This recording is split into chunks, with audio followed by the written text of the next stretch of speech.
Якутский онкологический диспансер начал прием пациентов в новом здании, торжественно открытом 2 февраля. Первым подразделением, принявшим пациентов, стало поликлиническое отделение центра, рассчитанное на 220 посещений в смену. О первом рабочем дне онколога в новом здании расскажет Вероника Таюрская. За пару часов первого рабочего дня онкологический диспансер принял порядка 20 пациентов, пришедших как на первичный, так и на вторичный прием. Поликлиническое отделение старого центра могло принять 144 пациента в день. Сейчас врачи могут осмотреть порядка 220 человек.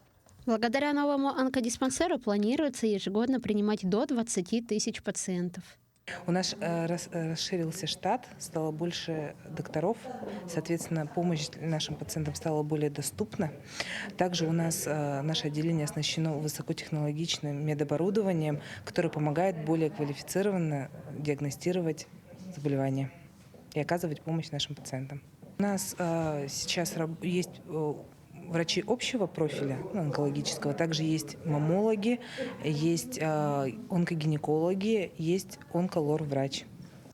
В настоящее время прием пациентов ведется как в старом здании диспансера на Стадухина 81/1, так и в новом. Планируется поэтапное открытие остальных отделений. Диспансер, он очень большой, мощный, очень много отделений, то у нас планируется поэтапное ведение. Постепенно будем осваивать новую территорию.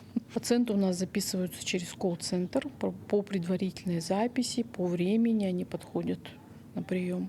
Планируется увеличение штатов, почти более чем в 4 раза. Если нас сейчас более 600, у нас будет штатных единиц более 1000. Пациенты и врачи отметили, что онкодиспансер оснащен высокотехнологическим оборудованием. Вообще очень рада, что новый диспансер у нас открылся, то, что мы сейчас работаем в новом здании, мы этого очень долго ждали. У нас у каждого есть свой кабинет, смотровой кабинет с новым оборудованием.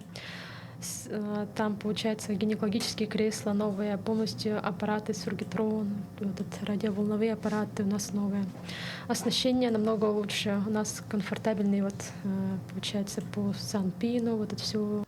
Новое здание онкологического диспансера введено в рамках реализации национального проекта здравоохранения, инициированного президентом России Владимиром Путиным.